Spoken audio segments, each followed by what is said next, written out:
Hello guys, welcome to my channel autism and music. मैं हूं Komal Thakur, parenting and autistic child. और आज का वीडियो प्रिमिटिव रिफ्लेक्स के ऊपर पर ही होने वाला है। बट डोंट वरी, मैं प्रिमिटिव रिफ्लेक्स के ऊपर डिटेल्ड वीडियो नहीं बनाने वाली हूँ बिकॉज़ उसका कोई मतलब नहीं है। बिकॉज़ ऑलरेडी बहुत सारे चैनल पे अभी प्रिमिटिव रिफ्लेक्स हर जगह पे दिख रहा है, हर जगह पे इसके वीडियो बनाए जा रहे हैं। एंड द मेन थिंग, सब चैनल पे सेम ही इन्फॉर्मेशन है, कुछ भी चेंज देखने को नहीं मिल रहा है। चाहे वो ऑटिज्म मदर का चैनल हो, चाहे वो प्रोफेशनल थेरेपिस्ट का चैनल हो, सब पे सेम इन्फॉर्मेशन है। इवन आप गूगल भी करेंगे तो भी प्रिमिटिव रिफ्लेक्स के ऊपर आपको सेम इन्फॉर्मेशन और इवन सेम एक्सरसाइजेज मिल जाएंगी।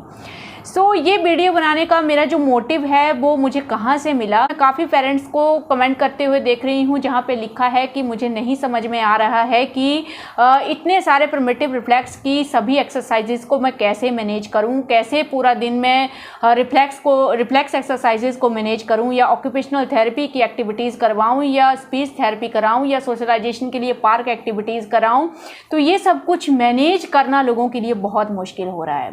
प्लस मैं रिफ्लेक्स के जो प्रिमिटिव रिफ्लेक्स है ऑटिज़म में उनकी जो इम्पोर्टेंस है उसके अगेंस्ट में नहीं हूँ गाइस, लेकिन सब चैनल पे कहीं भी ये चीज़ क्लियर नहीं हो रही है कि पेरेंट मैनेज करे, कैसे करेगा टाइम। मतलब मेन प्रॉब्लम ये हो रही है, मैं आपको समझाती हूँ। जैसा कि मैंने ऑब्जर्व किया है अभी तक, मेन प्रॉब्लम ये हो रही है कि एक सेंसरी इशू जो है वो किसी पर्टिकुलर प्रिमिटिव रिफ्लेक्स के साथ कनेक्ट नहीं है।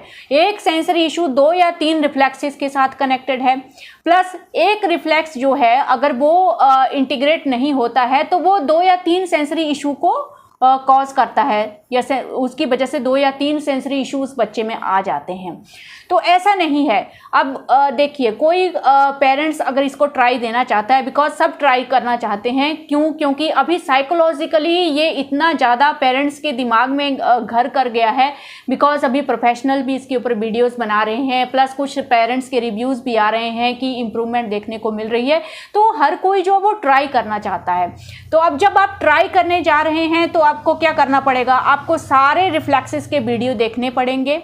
आप समझिएगा, मैं एंड में आपको सोल्यूशन भी सजेस्ट करूंगी क्या कर सकते हैं इनकी एक्सरसाइजेज को मेंटेन करने के लिए, मैनेज करने के लिए। तो जब आप रिफ्लेक्स थेरेपी घर पे करवाना चाहते हैं तो आपको क्या करना पड़ेगा, आपको सारे रिफ्लेक्सेस के वीडियो देखने पड़ेंगे। जितने भी 6 या 7 रिफ्लेक्सेस हैं वो पूरे आपको देखने पड़ेंगे। उसके बाद आपको डिसाइड करना पड़ेगा कि मेरे बच्चे में कौन सा इशू है और उस इशू के साथ कौन सा रिफ्लेक्स जो है वो कनेक्टेड है।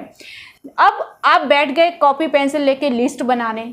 अब एंड में आपको पता चलता है कि मेरे बच्चे में जितने भी इशू हैं, क्योंकि इनिशियली तो बहुत ज़्यादा इश्यूज़ होते हैं, जिनके बच्चे 4 या 5 साल के हैं तो बहुत ज़्यादा इश्यूज़ होते हैं। तो लगभग आपको पता चलेगा कि मुझे तो सारे ही रिफ्लेक्सेस की एक्सरसाइजेज करानी पड़ेंगी, क्योंकि मेरे बच्चे जो इश्यूज़ हैं वो सब रिफ्लेक्सेस के साथ कनेक्ट हो रहे हैं। तो जाने अनजाने ऐसा ही हो रहा है। तो ये चीज़ एक तो बहुत मतलब टेंशन देने वाली है कि फिर उसके बाद हर रिफ्लेक्स की 2 या 3 एक्सरसाइजेज हैं। थर्ड, हर एक्सरसाइजेज की फ्रिक्वेंसी मेंटेन करना जो है वो बहुत ज़रूरी है, यानी कि 15 राउंड, वो भी दिन में 3 टाइम्स आपको बताए जा रहे हैं, या 9 राउंड्स बताए जा रहे हैं डे में 3 टाइम्स। और ये एक तरह से सही भी है, गलत नहीं है। प्रिमिटिव रिफ्लेक्स के केस में फ्रीक्वेंसी बहुत मैटर करती है। वही अगर आप फ्रीक्वेंसी मेंटेन नहीं करते हैं तो उसका कुछ भी मतलब नहीं है। जितनी बार उस एक्सरसाइज को आप करवाएंगे उतनी जल्दी आपको वो इशू जो है वो उसमें इम्प्रूवमेंट दिखती है, जो भी सेंसरी इश्यूज हैं। तो ऐसे में क्या हो रहा है गाइस, अगर आप 7 एक्सरसाइज भी करवाना चाह रहे हैं, मतलब एक रिफ्लेक्स की अगर आप एक एक्सरसाइज भी पकड़ रहे हैं, तो भी आप अगर आपको 15 राउंड हर एक एक्सरसाइज के करवाने हैं तो आप खुद ही मल्टीप्लाई कर लो आपको कितने राउंड करवाने पड़ेंगे, और वो भी दिन में 3 टाइम्स रिपीट करने के लिए बोला जा रहा है। तो एक तो ये चीज़ समझ में नहीं आ रही है कि एक पेरेंट रिफ्लेक्स के ऊपर ध्यान देगा, रिफ्लेक्स की एक्टिविटीज़ के लिए कब टाइम निकालेगा, ओटी के लिए कब टाइम निकालेगा, स्पीच थेरेपी के लिए कब टाइम निकालेगा, बच्चे का जो फन टाइम है, खेलना है, उसके लिए कैसे टाइम निकालेगा। प्लस घर में पेरेंट्स पूरा तरह से, मदर्स जो होती हैं वो पूरी तरह से फ्री नहीं होती हैं। सारे रिफ्लेक्सेस को कैसे मैनेज करेंगे, उनकी एक्टिविटीज़ को कैसे मैनेज करेंगे। तो ये चीज़ जो है वो बहुत ज़्यादा स्ट्रेसफुल हो रही है पेरेंट के लिए। जब भी वो मतलब वो ट्राई करने जा रहे हैं, लेकिन जब वो ट्राई कर रहे हैं वो फर्स्ट अटेम्प्ट यही कर रहे हैं कि सारी रिफ्लेक्स की एक्सरसाइजेज को वो पूरे तरीके से एक ही दिन में करवाने की कोशिश कर रहे हैं, फ्रिक्वेंसी भी मेंटेन करने की कोशिश कर रहे हैं, और कुछ दिनों के बाद वो डीमोटिवेट हो जाते हैं, क्योंकि बच्चे के लिए भी वो इतना थकावट भरा होता है और खुद पेरेंट के लिए भी थकावट भरा होता है, और उसके बाद पेरेंट उसको छोड़ देते हैं, तो उसका कोई बेनिफिट नहीं होगा। तो इट्स बेटर गाइज, हम पूरी तरह से रिफ्लेक्स के ऊपर भी रिलाई नहीं कर सकते हैं कि हम सबको छोड़ दें, ओटी छोड़ दें, स्पीच छोड़ दें, सब छोड़ दें और पूरा दिन हम लोग रिफ्लेक्स की एक्टिविटीज़ ही कराते रहें, तो उसके ऊपर भी वैसा भी नहीं हो सकता है। हमें हर चीज़ के लिए टाइम निकालना पड़ेगा। सो मेरी राय में जितना मैंने ऑब्जर्व किया है, मुझे लगता है कि आप ये देखिए कि आपके बच्चे में मेन इशू कौन सा है। जैसे कोई नॉन वर्बल ऑटिस्टिक बच्चा है तो उसके लिए सबसे इम्पॉर्टेंट है स्पीच। तो मुझे लगता है जो स्पीच से रिलेटेड मेनली जो रिफ्लेक्सेस हैं उनके रिलेटेड आप डेली एक्सरसाइजेस कराने की कोशिश करो। अगर आप दिन में 3 टाइम्स भी रिपीट नहीं कर पा रहे हैं, एटलीस्ट आप 1 टाइम उनको रिपीट करने की कोशिश कीजिए। मतलब 15 टाइम्स आपने उसकी 2 या 3 एक्सरसाइज जो है वो 15 टाइम्स आपने डे में ओनली वंस आपने करवा लिया। एटलीस्ट हम लोग रिफ्लेक्स को इग्नोर नहीं करेंगे, छोड़ेंगे नहीं, उसको कैरी ऑन करते रहेंगे, भले ही टाइम लगे लेकिन एटलीस्ट होगा तो सही, हम लोग कर तो सकेंगे। ऐसा तो नहीं होगा कि डिमोटिवेट करके होके हम लोग उसको पूरी तरह से ही छोड़ देंगे। तो जो मेन इशू आपको दिख रहा है उसका आप रिफ्लेक्स की जो एक्टिविटीज़ हैं उनको डेली ओनली, चाहे तो जितना आपसे हो रहा है आप 1 टाइम ही उनको करके देखिए। दूसरी तरफ अगर किसी को वर्बल स्टीमिंग का मेन प्रॉब्लम है तो आप वर्बल स्टीमिंग की ही एक्सरसाइजेज को फर्स्ट ट्राई कीजिए। जितना आपसे हो रहा है उतना ही आप कीजिए।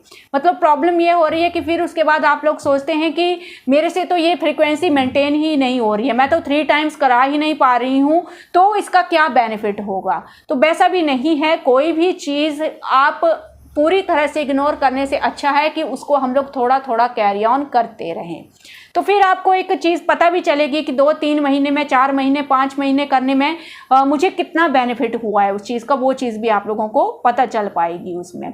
तो अगर हो सके तो जितने भी चैनल्स रिफ्लेक्स के ऊपर वीडियोस बना रहे हैं, प्लीज़ इन्फॉर्मेशन ऑलरेडी अवेलेबल है। आप सब लोग सेम ही इन्फॉर्मेशन, सेम एक्सरसाइजेस बता रहे हो, वीडियोस में कुछ भी चेंज नज़र नहीं आ रहा। तो इससे कहीं ज़्यादा इम्पॉर्टेंट है कि आप एक रूटीन पेरेंट्स को बना के दें, प्रॉपर तरीके से इस डायरेक्शन में गाइड कीजिए कि इन रिफ्लेक्स की एक्सरसाइजेस को ओटी और स्पीच थेरेपी और बाकी का जो ओवरऑल डेवलपमेंट होता है बच्चे का, उनके साथ इन एक्सरसाइजेस कैसे मैनेज करें। तो मुझे लग रहा है ये चीज़ डेफिनेटली सब पेरेंट्स को हेल्प करेगी। अदरवाइज ये बहुत ज़्यादा स्ट्रेसफुल हो रहा है, साइकोलॉजिकली जो इफेक्ट हो रहा है पेरेंट्स के ऊपर, मतलब पेरेंट्स को यही चीज़ लग रही है। बिकॉज अब जब सब चैनल पे ये चीज़ मतलब ट्रेंड कर रही है, हर जगह पे आपको ये वीडियोस दिख रहे हैं, तो ऑब्वियसली पेरेंट्स को यही लग रहा है कि ये एक मेन की है। और इससे बेटर है रिफ्लेक्सेस के ऊपर आप फिर से वही चीज़ें दोहराएं, सेम वीडियो बनाएं जो अलग दूसरे चैनल्स पे हैं। उससे बेटर है कि आप इस डायरेक्शन में पेरेंट्स को गाइड कीजिए कि मैनेज कैसे करें। सो ये वीडियो बनाने का मेरा ओनली मोटिव यही था कि जितने भी पेरेंट्स अगेन जो पैनिक कर रहे हैं, अगेन जो चैनल्स इसके ऊपर वीडियो बना रहे हैं, तो उनके लिए एक मैसेज आए कि वो किस डायरेक्शन में रिफ्लेक्स के ऊपर नेक्स्ट वीडियो रेडी करें। सो आई होप मैंने आप लोगों की जस्ट हेल्प करने की कोशिश की है guys, don't take it otherwise. मैं इसी वजह से ये वीडियो बनाना चाह रही थी कि जितने भी कमेंट्स में मैं बार बार कमेंट बॉक्स में यही चीज़ें कमेंट में नज़र आ रही थी, पेरेंट्स एकदम से पूरी तरह से पैनिक कर रहे हैं कि मुझे कुछ समझ में नहीं आ रहा है, इतने सारे वीडियो में से मैं कहाँ से स्टार्ट करूँ, कैसे मैनेज करूँ। बिल्कुल मतलब कुछ पेरेंट्स जो है वो बिल्कुल भी नहीं समझ पा रहे हैं इस चीज़ को, तो उस डायरेक्शन में हेल्प होनी चाहिए। सो आई होप ये वीडियो हेल्प करेगा आप लोगों को। So thank you for watching this video.